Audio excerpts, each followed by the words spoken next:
Who remembers the BJ and Bill show all those years ago on WOLZ? Well, many have said they missed the show, and guess what? They're back. Welcome to the BJ and Bill podcast. Welcome to BJ and Bill, the podcast, a part of the Podcast Playground Network. Please give us that 5-star review. Subscribe, Apple, Spotify, wherever you get your favorite podcast. And also, if you'd like to email us, we would love to hear from you. BJ and Bill, the podcast at gmail.com. Again, that's BJ and Bill, the podcast at gmail.com. Of course, you can always follow us on Facebook. And welcome to episode 142, my friends. Got to tell you, BJ Odom looks pretty spunky today for having been through 1,100 miles of racing yesterday. We were just talking.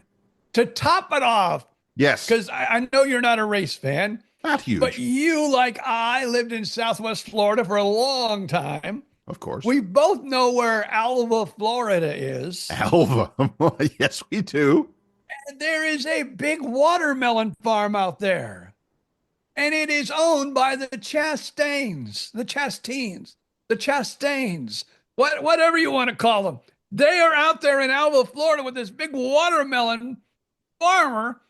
It's a big farm with nothing but watermelon. And their young man, Ross, won the race yesterday.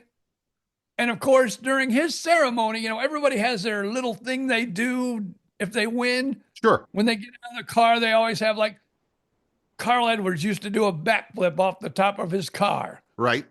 And but Ross, when he wins a race, all the way from the holler where the car is stored, I hear this coming. There is one man. His job is to run from the holler all the way to the winning car, holding a big, freshly grown watermelon from the Chastain watermelon farm.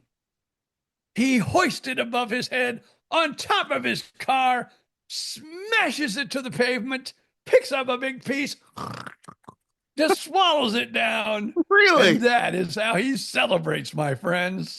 I wish I had seen that. That sounds awesome. And I love watermelon too. So I did not know of that connection to Southwest Florida. So that's super cool. And B, I had never heard of that particular post-race ritual or whatever you like, celebration, whatever. Awesome. Cool. Very cool. So the wife couldn't take 1,100 miles of racing. So she's in the bedroom watching a movie. Right. And all of a sudden, here's little BJ out at the TV in the living room going, "Honey, hurry up. The watermelon is coming." Because she knows she's seen that ritual before, you know. So I'm going, honey, hurry out here. Ross won the race. The watermelon will arrive. The watermelon is coming. That's great. That's really great. I mean, that's super cool. So did she get out in time to see the watermelon? Yeah, she was into her movie and she didn't come out. Did. I was very disappointed in her. I'll catch it on YouTube later. So I'm going to have to go to YouTube and look it up today. I'm sure it's going to be out there. Everything, everywhere, all the time, always is. So that is super cool. Well, good. And then, you know me, I'm not a giant germ phobe, but I am a germ phobe a little bit because of my, transplants. Yeah, I have a weak immune system. So he takes a couple pieces of watermelon after he's, does his little thing, and he talks to the guy who comes out and interviews him. Of course. And, well, what a great race. What did you think, and blah, blah, blah, all that. And then they go talk, of course, to the guy who got second, who's, bummed and pissed at the world and everything else. But while this is going on, they go to, I thought I had YouTube TV for a second. They go to a split screen.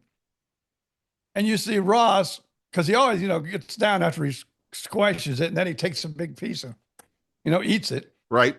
And so he grabs another piece and he goes into the crowd. And, split screen, they're interviewing the one guy, but you're seeing Ross on the other side taking his watermelon pieces, and people are just eating off of I'm thinking, oh my God, how many people are going to eat off of that, and how many germs are being spread right now? Yeah, I don't. Yeah, that I might go. I'm good, buddy. I'm good. Congratulations. I'll take your picture. We're good. I think I don't need the watermelon. Yeah, especially if the I guy don't know. next to me's been nibbling on it. I don't know. Even with my immune system, though, I don't know if I was caught up in the moment or not. I might. If Ross Chastain came to me with a piece of watermelon and said, "Here, BJ, feast with me," I might have to do it. He'd be caught up. You'd be caught up in the moment. I understand completely. I do. Um, yeah, that's if I just watched him like hand it to, pass it down two or three people next to me, and I've been sitting next to them sweating for the last 4 or 5 or 6 hours.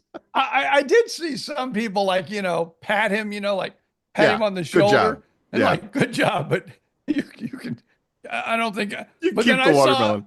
of course, then you saw the other fans that were just like, ah. Of course, of course, of course. Yeah, there's always fans are crazy that way. They always want to be involved in the moment for their, Yeah, so that's their 30 seconds of fame or what, not even 30 seconds nowadays, but yeah, that's their moment of glory. And so they're going to take a bite out of it, so to speak. and then I must say, I was watching on my iPad, I was watching the Indiana New York game, Yes. and I was watching, the race. Yes. And so I did get to watch the end of the game on the big screen, Okay. but It was that was a exciting. I mean, heartbreaker. it looked like it was going to be another blowout in Indiana's favor, in Indy's favor. And they were up by 17 or 18 in I think they the were up by 20 at one point. late first quarter, early second quarter. And then New York started chipping away at it, chipping away. And even old Reggie Miller talked about that. He was like, well, they got, they're down below, single digits at the end of half. And then it was back and forth it was exciting. It really was. So, yeah. Well, the way I saw it, New York just didn't come out looking desperate, No, and they didn't. should have been desperate. No, And they didn't look desperate. But by second half, you could see that, hey, we need to do this. yeah, they turned it No up. matter what it takes, we have got to win this thing. They definitely, as the old chef Emerald would say, they definitely kicked it up a notch. They did. Yeah. And so good for them. So now both series are 2-1. Indy lead, for those who care. I know we're not a sports channel, but we watch. So Indy is up on New York 2-1.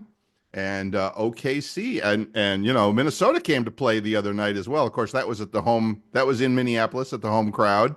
And the Timberwolves rose to the occasion and pounced all over OKC. So that series is 2-1 as well.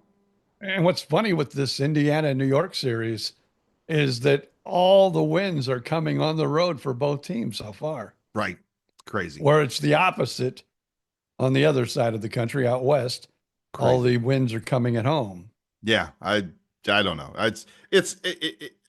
It went from being kind of a boring finals series, and then now it's kind of interesting again. Now, before we move on to other things, I know again we're not a sports channel, but we're old men. We like to talk about it. I was totally locked in.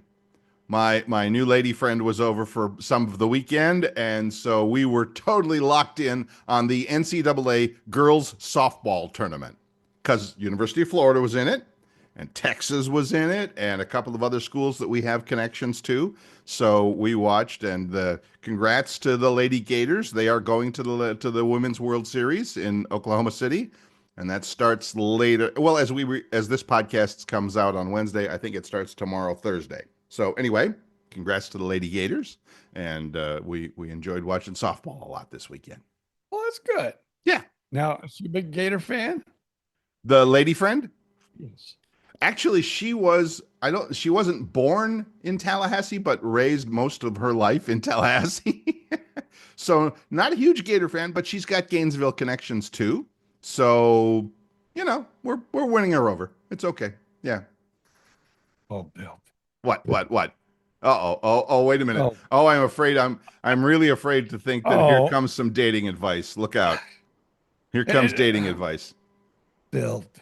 Yes. Maybe we should take a break. I might need a moment to think of my wording that I want to use when we come back because I got to set you down, Bill. All right. All right. Ladies and gentlemen, you might want to get your notepads out for dating advice for yourself and cuz I'm about to be schooled, we will be right back.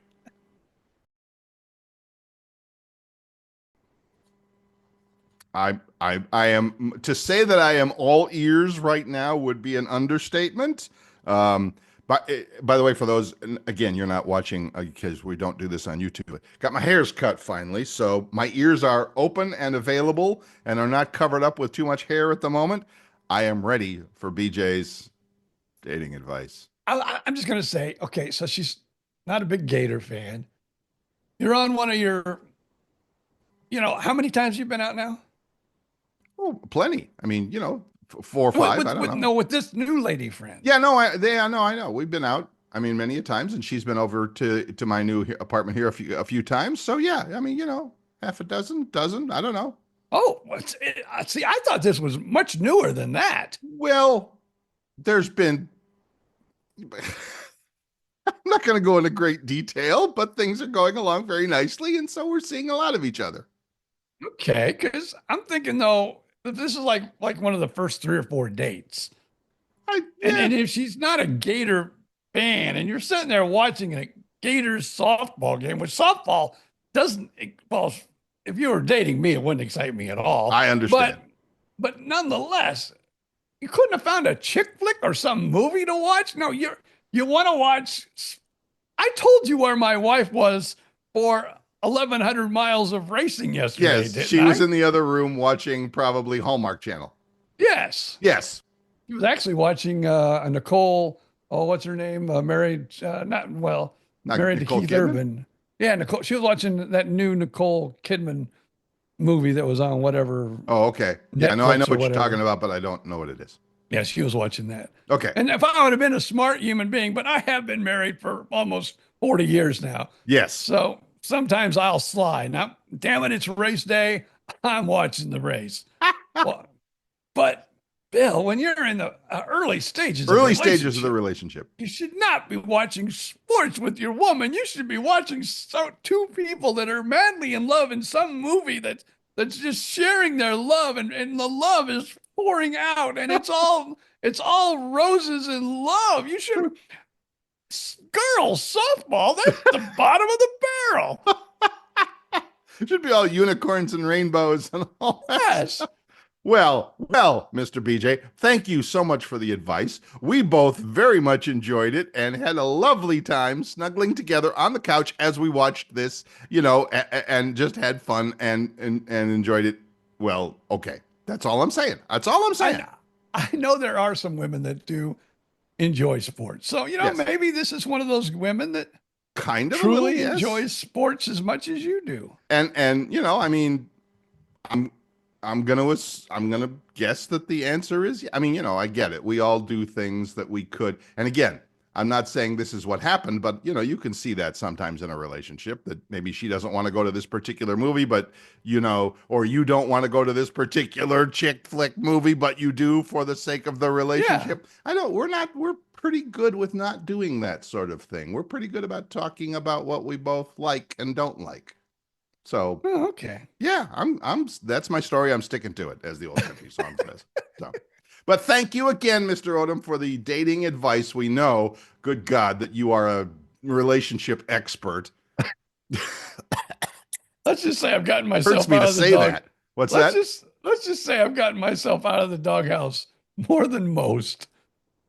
You don't have a doghouse. You have like a dog Ritz-Carlton. You have it has 1,000 rooms. Your doghouse. So yes, I understand. You've gotten in and out of the doghouse a lot. So I'm still not sure I'm turning to BJ Odom for relationship advice. I just don't. I don't know. I can help. I know I can. Let's just say there's many times that I've looked at my relationship and said, damn, I am like way out of my league here. You are. You totally are. Yeah. You And it's totally. and you know why I'm out of my league? I might be out of my league, but I know how to play the game. Oh, I play a game like champions. I play the game of champions in love. oh, you are you? Really? That really hasn't been my experience with talking to you over the last 40 years or whatever it's been. So I don't know that, but I'm willing to cut you some slack. It's okay. If you can do it, by God, God bless you. Put it this way, it felt like I've been in the bottom of the ninth more than once and I'm down like 10 runs, but somehow I rally through. Man. All right. I can't I don't see where this is going anymore with BJ Odom's dating advice. I think you quickly get to the end of the story with BJ Odom and dating advice. So what else is going on? I just want to tell you that we have a listener. Of course, we have more than one. Yes. But I had a listener who, sent me a little text message. Cool. A fellow podcaster on the Podcast Playground Network. Yes. Rick Peterson, who was a production guy in Fort Myers for years and years and years, started out at Wink. I worked with him there at Wink. Mm-hmm. And then he went to, Beasley Broadcasting, 96 K Rock, B103.9, worked over in that building. He said, I was listening to you and Bill the other day. Good. And Good to know we have at least one listener. Yeah. And he said, I heard you talking about it is what it is. It is what it is. Remember when we were talking about that a couple of weeks ago? Yes. Both the best and worst thing you can say about any situation. It is what it is. It is what it is. Well, he does the Always Wondered podcast. Right. With Rick Peterson. So, and it's all about weird things that, why do we say this or why do we do this? Right. That's what this podcast is all about. And it is one of the best produced podcasts I have ever heard in my entire life. I haven't listened to it yet. Now you give it that kind of a recommendation, I'm going to have to go find it over at the Podcast Playground. Oh, what it is, he was a broadcaster. Sure. In the production world. Yes. And, he uses the little zips and the zaps and the sound effects and the music stagers. And it is produced better than a Steven Spielberg movie. Okay. Ooh, I love that. When it comes to production, this guy is like super wizard. Okay. And he's using his super wizard knowledge on producing this podcast. Awesome. And so it's full of production. Now people say, "What's production elements?" Yeah, if you've not been in radio or TV, you might not know, but you've heard it. Like you said, It's all the little things that happen to keep you engaged and locked in on this thing, and your brain keeps finding little things to hook onto. Yeah.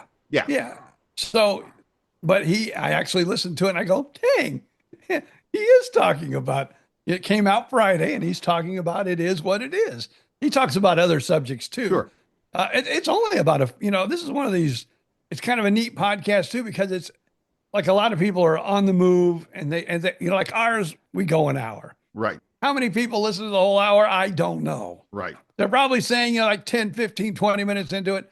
Okay. I need to do something else. I've heard enough of BJ and Bill. Maybe they'll come back tomorrow and listen to the rest of the. Well, his is done in like 10, 15 minutes. Oh, okay. And he talks about 3 or 4 subjects, maybe even 5. I mean, it's quick. It's an easy listen. It's a fun listen. Awesome. Check it out. I will. It is. It's the Always Wondered podcast with Rick Peterson. You can find it, wherever you get your favorite podcasts. Also, you can get it on the Podcast Playground Network. I need to connect with him. Maybe when we get off the air, I'll ask you for his phone number or email. I get an email every couple of days. Let me see if I can find one. And it's not exactly, but it's very much, oh, there it is. I get an email every day, and it's kind of similar. It's like word and phrase origins, and maybe it would be something that would help him. So, or he could, something to bounce off of. I don't know. I'll send it to him, and he probably knows about it. But anyway, there's an email newsletter that I get. Some other writer somewhere who likes to, throw around fancy words, and then he explains them. So, or phrases, I should say. Yeah. Yeah. And that's kind of what this is, So yeah, he would probably enjoy that. Well, I mean, he listened to our podcast and got, something like, oh, I need to look into that. Yeah, there you go. There you go. So So did you listen and can you share with us? Do you remember why it is what it is? it is what it is. Yeah, you don't know. Okay. You don't remember. That's fine. I'll go listen to it myself because that sounds super interesting. It really does. I think what it is, I think with that podcast, I'm listening to it so closely, going, "Oh my God, that's so good! Oh, Yeah. I can't believe he did that." Yeah. It's one of those that I think I'm so impressed with the production value of it. I don't hear anything he says because I'm like just going, "Oh my God! Oh Right. wow! Oh God!" I that's a disease or that's a condition or whatever you want to call it that radio people can relate to. Or television production people. Like I have an old college roommate, a guy I've been in contact with literally since college, and that means 1,000 years now. And he is that in the television business. He works at a television production company in Dallas where they send him the raw videotape of whatever, and he actually worked on back in the day. He worked on the Big Purple Dinosaur show. Yes. And Oh, and a couple of other public TV things. But he takes the raw video and then it's rough edited, but then he gives it the perfect edit, the perfect color correction, the perfect, focus. Yeah. So he is the video equivalent of what our friend Mr. Peterson is in the radio thing. But yes, as radio people, that happens a lot. You'll be listening to something and it catches your ear and you go, wow, look at what they did there. Listen to what they did there. And then you go, what was it about? I have no idea. I was just busy listening to how it was done. So, and another thing, of course, now today there's like satellite radio, and of oh course yeah, you can listen to radio on your phone, all that stuff, and there's of course, podcasts. of course. But back in the day, before all these wonderful things, all you had was radio. Yes. And if you're taking a trip, like if Bill was going back to, Ohio to Cleveland from Florida, or I was going back to, Indiana, Northwest Indiana from Fort Myers, we were driving in our cars Yep. and we was listening to radio because that's what you had to listen to, unless you listened to your wife the entire 20 hours on the way up. But us radio people, and my wife, I remember, used to hate it. But we'd be going through all these small towns and I'd be listening to all these different radio stations. And when the music would begin, what would we do, Bill? Change it. Yeah, you would change it when the I want to music hear the began. DJ. I want to You hear want to hear somebody talk. Yeah, you want to hear the people on the air. You want to hear the commercials, the commercials that are, Yep. and because they're usually locally produced when you're Yep. listening to local radio. Yep. That's what you wanted to listen to. You didn't want to listen to, Steely Dan For the or the Beatles. 154th time today. Yeah, no, Yeah. I've heard the music. I know what the music sounds like. Let me hear the station itself, its personality and all of that. Yeah, you're right. You're absolutely right. And so, yeah, my wife, and maybe your wife was, I don't, but she was in television, so maybe she wasn't when you were taking those trips as a young man. But I know it would just like try my wife, Looney Tunes, man. Why don't you just keep it on station? Well, that's why to this day I still I don't have satellite radio in the car anymore because I'm not. I mean, who's in the car that much anymore? But I did have it for a while. But I still liked, even on the satellite stations, I still liked the ones that had a live human talking. Yeah. I recognize that it was probably all tape delay or automated. Or I get that. Okay, fine. But it's still a human voice, and I still enjoy rather than just a music box. Which I can do at home. I can have, Pandora or something playing in the background for all the music I want. But yeah, if I'm in the car, talk to me. I want to hear what's going on. So yeah, I love that. But you're right. You're absolutely right about that. So cool. Yeah. So, but now what's really funny back in the old days too, because when I was on the air all the time, Right. if someone said they had satellite radio, I just wanted to, oh my God, how could you have satellite radio? It's all about local radio. It's all about, hearing the personalities. Yeah. Satellite radio, that is so stupid. And of course, I got satellite radio with my new Ionic 5. Right. Your car. Yep. I got it for 6 months free. Right. and I discovered some different channels like classic, vinyl and some of these channels that are really cool. Yes. And I kind of got hooked because I said, man, because usually when I would go to Fort Myers, I'd still have to change stations like 2 or 3 times. You can't listen to a station in Orlando and Yeah. listen to it all the way to Fort Myers. It just Right. doesn't work. Right. So I would say, well, heck, I'm just going to turn it on the satellite, radio station, and I will get from here all the way to there without even having to touch the radio dial. Yep. So I kind of got hooked on it, and I still have it today. I still enjoy listening a little bit to Gator Country Mm-hmm. when I go down to Fort Myers, Mhm. and I'll still listen to WPCV, Country 98 or 97 Country down here. What is the old WOLZ, Oldies 95? What are It's they kind of now? It's kind of an 80s station, 80s. 80s Okay. and 90s, I think. Okay. That's I guess that's oldies nowadays. I haven't thought to look it up, and I have not checked, so I don't know. I remember for many, many years they were the river, whatever the hell that means. But yeah, I don't. I haven't been to Fort Myers. Wow. Wow. I have to really search the memory banks on that. You have kids there, you have grandkids and kids, so obviously you have a reason. Obviously my ex is still there. I mean, that's a good, that's fine. But haven't been there in 15 years? I don't know. It's crazy. Yeah, see, I'm there like at least Yeah. every 3 or 4 months. Yeah, that's cool. That's That's cool. Yeah. And then I for a do. while, the wife and I kept our dentist that we had in Fort Myers. So we'd just, make it a trip just to, hey, we got dentist appointments. Let's, It's we good. try to, It's a good excuse. It's a we good try to excuse to go to yeah, Fort we try to Myers. schedule them either on the same day or the next Right. day Right. and go down there for, of course you don't have kids, but when you go visit your kids, we Mhm. like to go down there for like, 3 or 4 days. But then I figured, when Pop's been there after 4 days, the son's probably pulling his hair. He loves his dad. I love my son, but I know after I'm there for 4 days, especially being retired, and I've told this story so many times, but I so remember my brother because my dad, would go visit my brother in Indiana because he had a place down here in Florida. Right. And my brother just say, he would just follow me around everywhere. I couldn't get away from him, and after about 4 or 5 days, I was ready for like, Dad, can you just go do something else for a few days and then come back? And he loved my dad just like Sure. I did, but Sure. it's just like after, and I know my son loves me, but I know after a few days, he's just like, Dad, okay, you've been here long enough.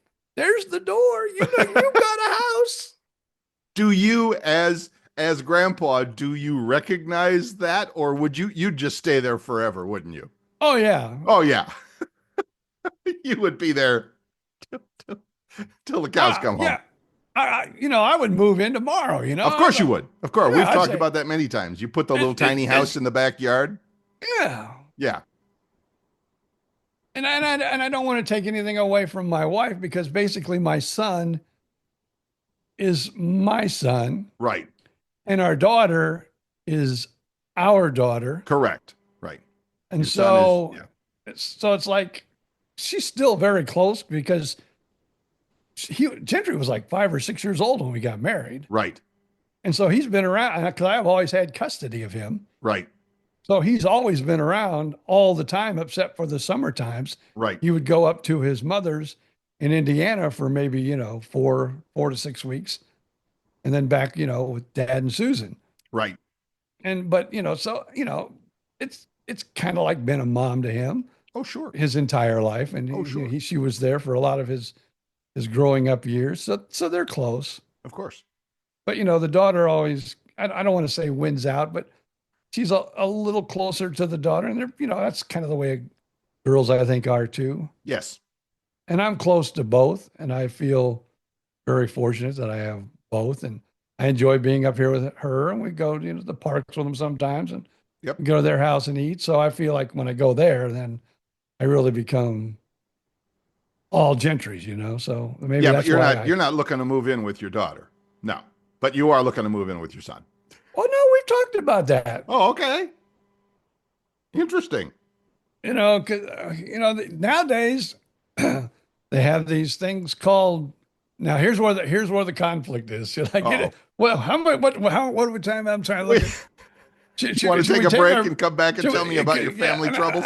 and I'll get into that when we come back. All right, everybody, buckle up. This might be interesting. But then again, if you're a parent or a grandparent, you might be going through this very same thing. So, go refill your coffee. We will be right back.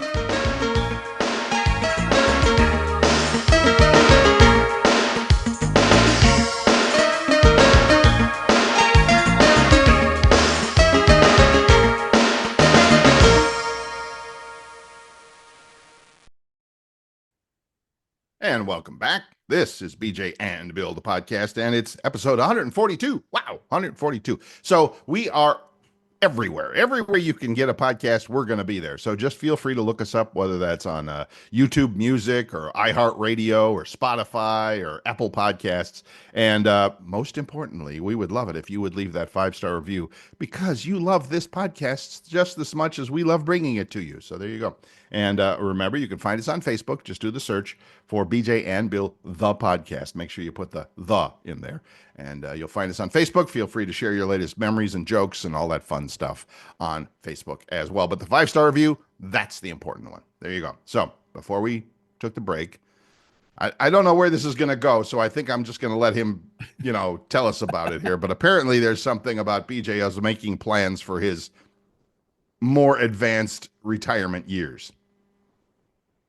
Now, like I said, even Gentry's Amy has talked about, putting some little small houses in the back of their property, one for her, mother and her spouse, and one for Gentry's dad and Mom his and dad. spouse. Yep.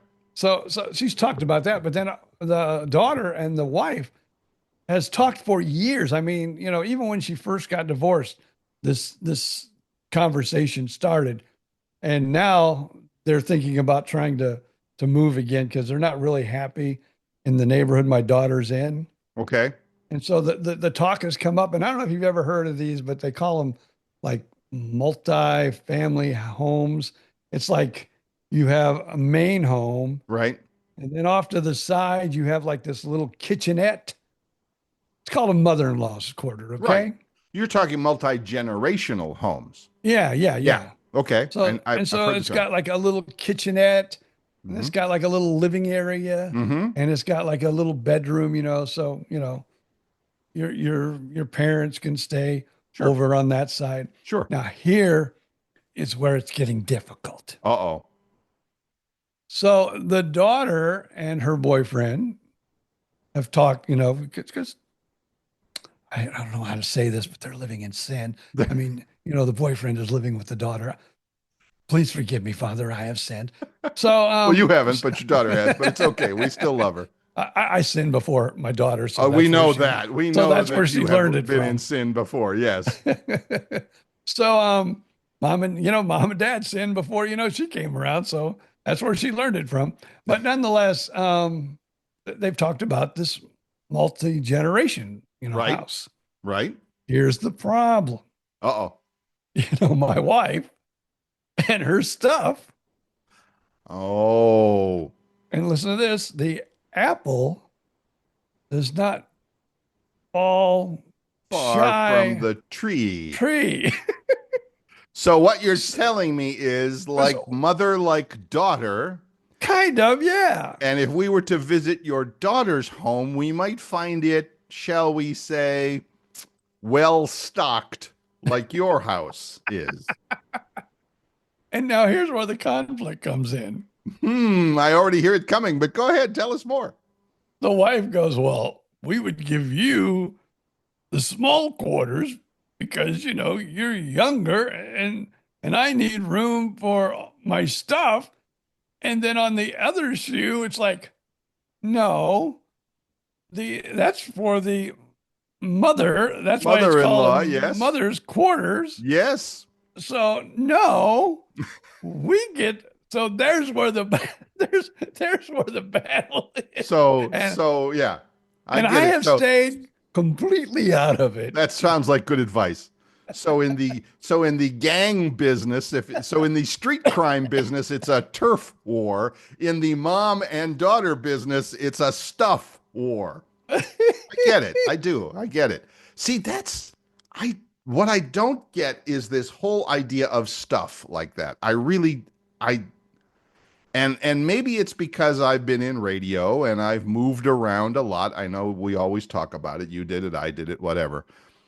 Not having a lot of stuff was important because you never know. Here you're working in Fort Myers one day, you're moving to Phoenix, Arizona the next, you're moving to Cleveland the next, you're moving to whatever. So having a lot of stuff doesn't really work when it comes to moving around a lot. So, And if you're like me, yes, I'm kind of like you when it comes to that kind of stuff because right. being part, I guess, I don't know how to explain it, but being in the radio business my entire life Yep. and knowing this was the radio business, kind of like, when you join the circus, you know what the circus is all about. I love the It's analogy of joining the circus, by the way. But yes, you know what you're getting. You know what you're getting. Don't, as some famous TV announcer always used to say, when you get a new TV contract, don't buy any green bananas. Yeah. Because they're not going to be around long enough. Right. And same in radio, Yep. As we always said, you're as good as your last ratings. Yep. And if your last ratings, you were on top of the world, then by golly, you were treated like a king. Yep. As soon as your ratings went down, off with his head, and you weren't number one or number even two in the market, then it was, like you said, off with thy head. We going in another direction. Yes. Yes. No sympathy. No, nothing. It's just, hero one day, goat the next. And I don't mean greatest of all time. I mean goat.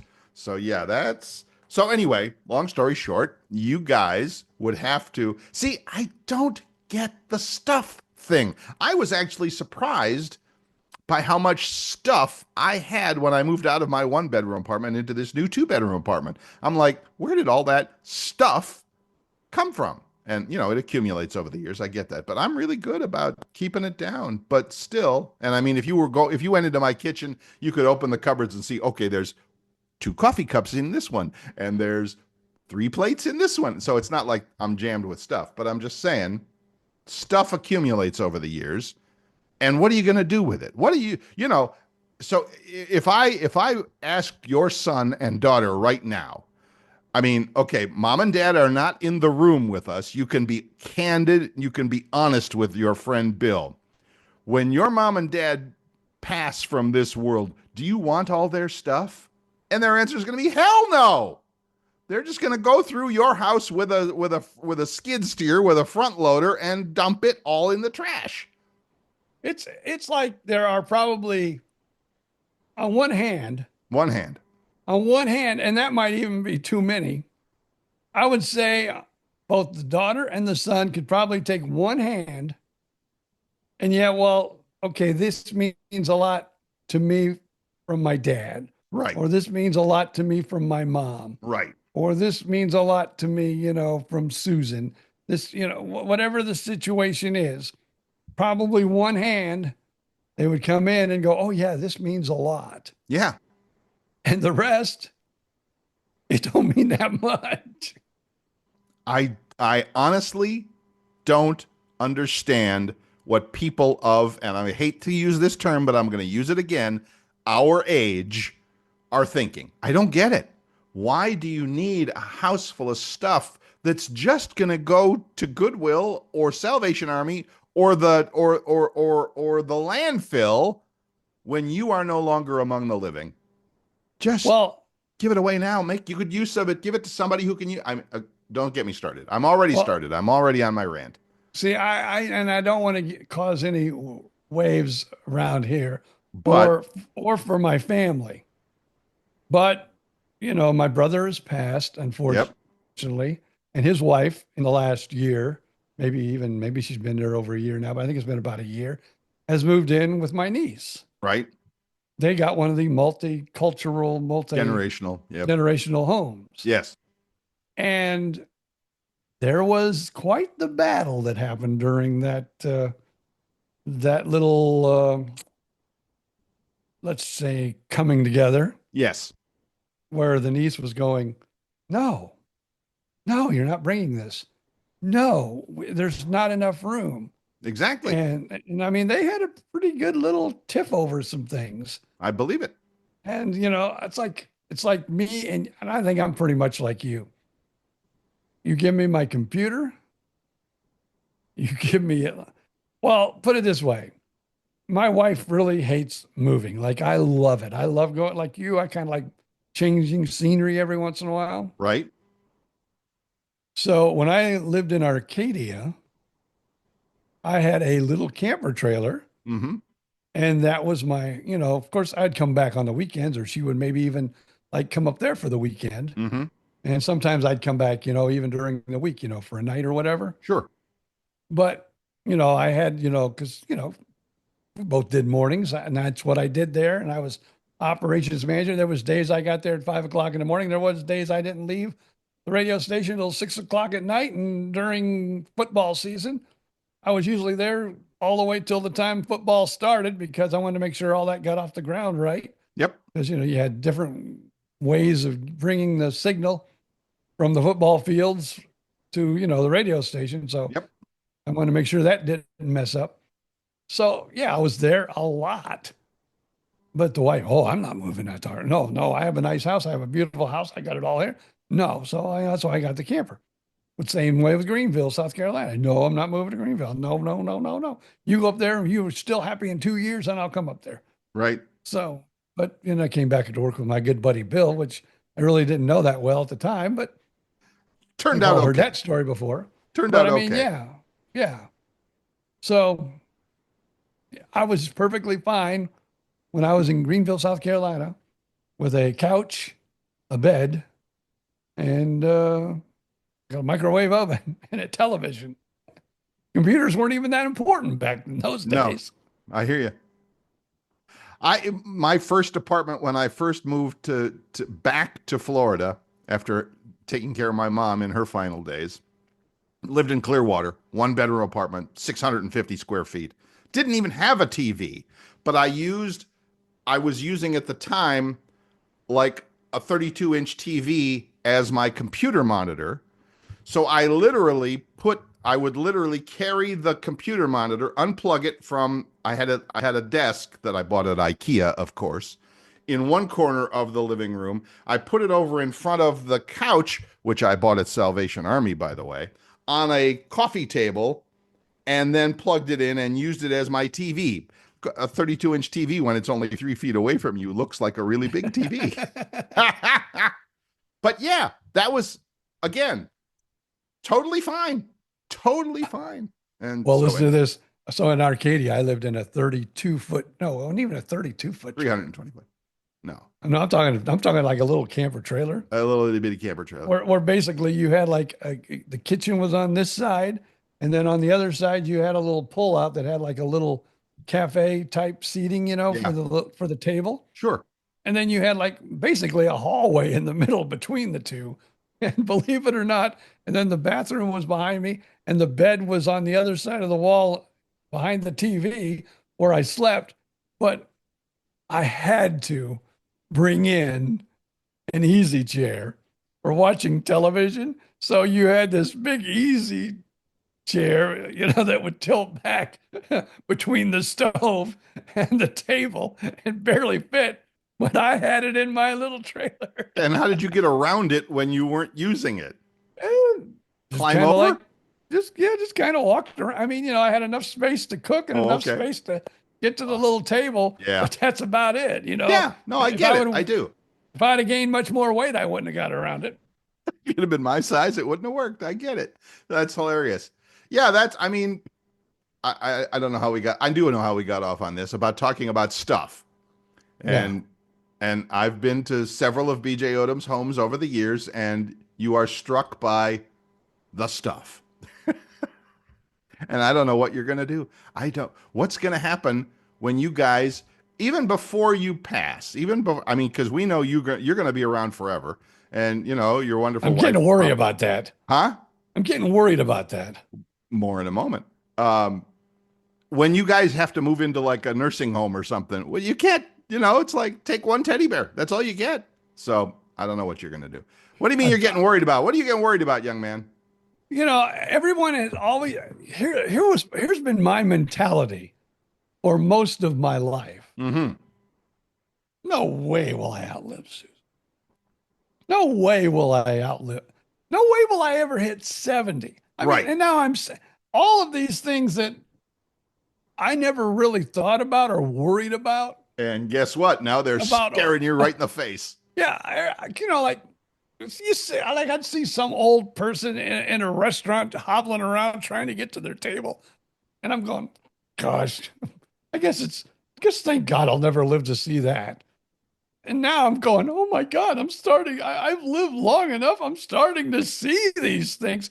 But in the back of my, which is scary in a way. I mean, I don't know if it's scary or a blessing, but in the back of my mind, I saw this stuff going on, but I never thought about this stuff happening to me. Exactly. And maybe all young people have that same thing. Like I don't picture me being old. Did you, when you were even in your 30s, which, I mean, you're an adult by then, were you even thinking what life was going to be like when you are currently the age you are? No, you didn't think about that. No.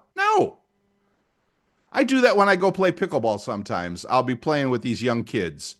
And I think I've told this story before, but and they'll be talking about, oh, I'm getting old, I'm tired, I'm beat up, I'm whatever. And I will literally walk over to the young man with my old man finger and point at him and go, how old are you exactly?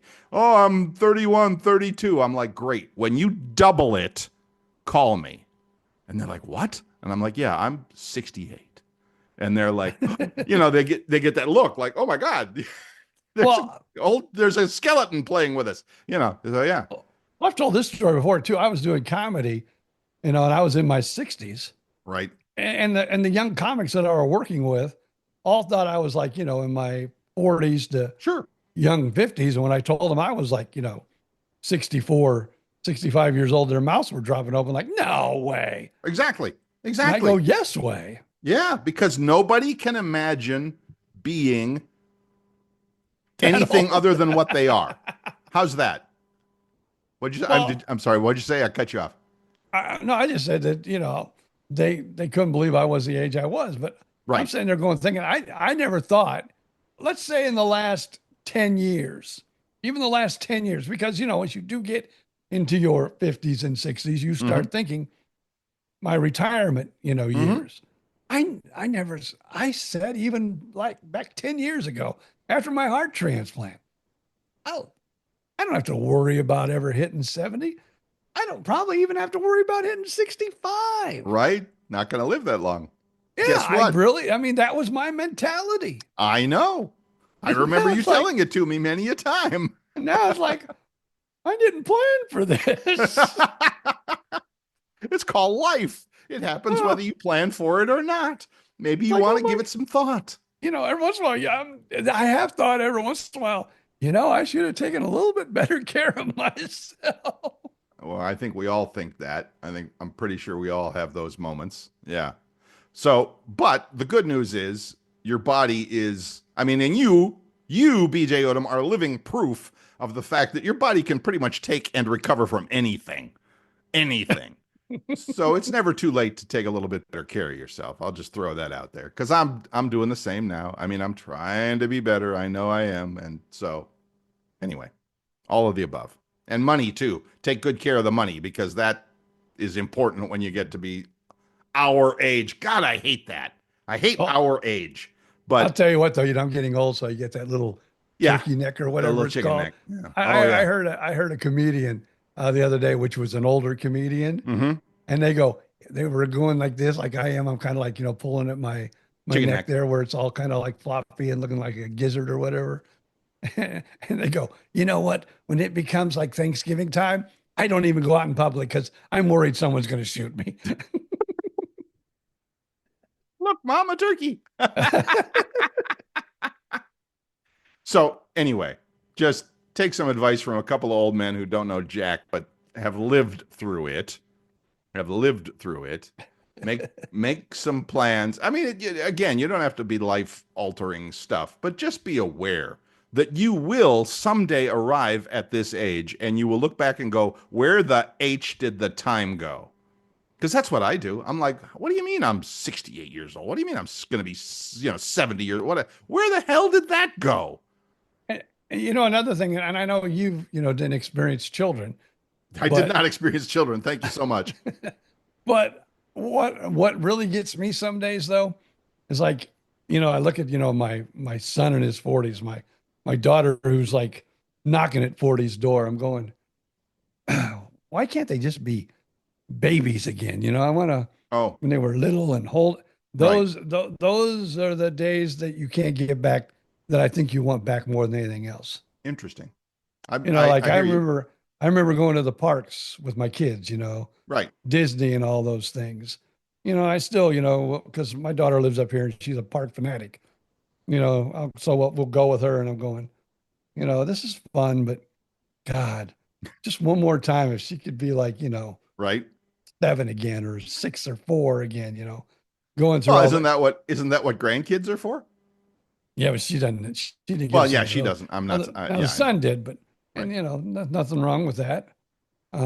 She tried, I think, but just never happened. Yeah, no, there's no problem with that. I'm just saying that as for you, for the old guy, yeah, no, the kids now are adults and doing their adulting life. And even the grandkids are doing adulting things. Oh, now there's an issue. There's a problem. Yeah, I got a text message and a call from our friend Vicki Wagner as her granddaughter was getting ready for her senior prom. So yeah, that was one of those awakening moments. My grandson's done went to the senior prom. Now he's out of school, and now he's becoming a pilot. Yes, that's freaky. That's, but I mean, how many cliches do you want? We got them all. Time passes whether you're paying attention or not. So pay attention. Bill and I are old radio guys. In my early career, there was an apartment above the radio station. I remember to this day working on Saturday mornings and Gentry playing with his cars under the console while I'm on the radio. Mm-hmm. And, he would come down, like he would wake up and, Saturday morning and, Dad's down at the radio station. Oh, so you were living in that apartment? Oh, yeah, we were living in the apartment. And he would come down the stairs, in his pajamas, because nobody was there on a Saturday morning. No. And, he'd be playing in the studio, and even when I moved to Florida, he was like 4 years old. And I'd take him sometimes on the weekends to the radio station. He'd be playing with his cars right underneath the console, and I'd be sitting there, good morning and welcome, or whatever. Of course. Yeah. So, I mean, it's just, and he remembers some of those days, which is cool too, though. Awesome. Yeah. And again, I didn't have the kids, so I understand what you're saying, but I do have memories of when I was in my 20s and 30s and 40s. And, you have all that stuff in there, and it's like, yeah, that'd be nice. Honestly, we, and my lady friend and I were talking about that the other day about because here we are living in Gainesville, and it's like college kids, of course.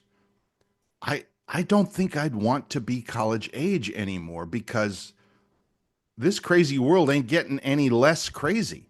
Oh, and whatever job you have, if it's not like, a trade, building homes, doing, digging ditches, that's AI is not taking over digging ditches anytime soon. AI is taking over pretty much every professional job there is on planet Earth. And if you're going to college now, that means you're on a track to be some kind of professional. And I don't know that there's going to be any jobs for those people in the next 5 years. I just don't. So I'm happy that I'm the old guy that I am. Well, as we close out today's show, let's just kind of do this. And I don't know, I go both ways. Mm-hmm. Take the decade of your life that you kind of wish you were at, or you think you peaked. Mm-hmm. Because of course, being in your 60s and 70s, I think we both can say we peaked like The peak was sometime. behind you. Yeah. Yeah. I think So so. so where would you say your peak was? And I think I have two ages where I think I peaked. Wow. Yeah, I do too, because I think one of them was the BJ and Bill show, for sure. Um, we were a little older there, not super old, but we were in our 40s, I think, right? Yeah. Yeah. So I'd say yeah, that was 40s. great.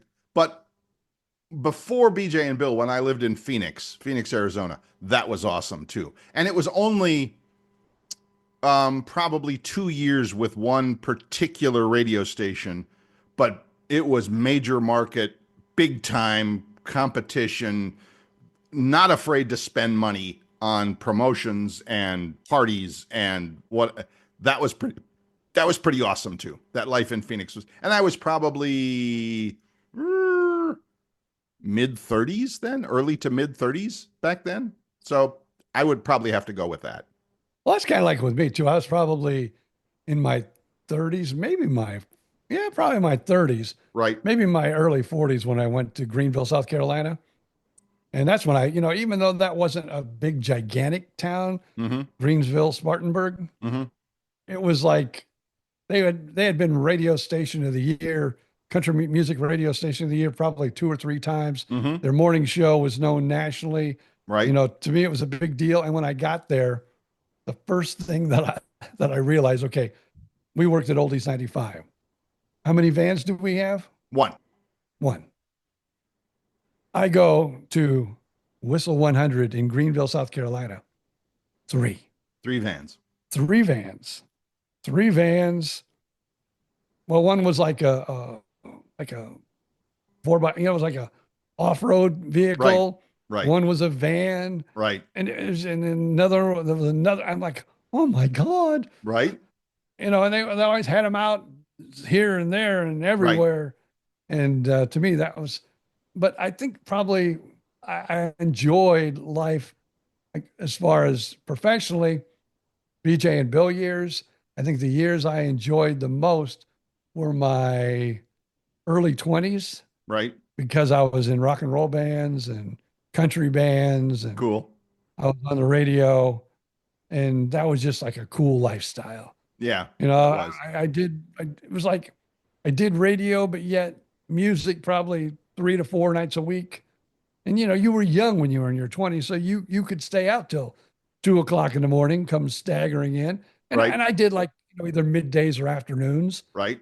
So I would go to the radio station, do the afternoon shift or the midday shift, and then go out and play at a club Thursday, Friday, Saturday. Cool. Usually Thursday, Friday, Saturday, or sometimes Wednesday, Thursday, Friday. Or it always varied, but you either do Wednesday through Saturday or Thursday through even Sunday. Sometimes you do a Sunday night, and I don't know. Those were my heyday years, right? It just felt like I had the world by my Yeah. Yeah. I'll just do one quick story of how cool life was back in Phoenix, and it was awesome. And it was a one owner. I mean, the owning partner, the managing partner or whatever was the GM. I don't know if he was GM or whatever, he was the guy. And super nice guy, super cool until he decided to sell the place, of course. But literally on one day we set some record for sales or something like that. They had their all-time best month in sales with this new format and this new morning show that I was a part of and all that. And literally the GM walked through the building with a fistful of $100 bills and put a $100 bill in everybody's hand, from secretary to morning show guy to everything, and said, great job, keep up the good work. And we were like, oh my God, this is as good as it gets. This is, just having that level of cool professional appreciation. It's like, yeah, we got this. So anyway, I got a lot more of those stories, but that was. And I just want to close out now because this would be an excellent point. Yes. You were handed the $100 bill, which back in those days was $100. And that's what happened. Right. Those are the things that happened in the business we were in. Yes. But then it became corporate owned. Yes. That $100 you were being handed, I hate to say it, but now goes to the shareholders. Or You the are correct, profits, sir. You are or the 100% profits, correct. or the profits that make the shareholders happy. It doesn't go to the guy in the morning and the guy in the afternoon as much as it used to. True that, as they say. True dat.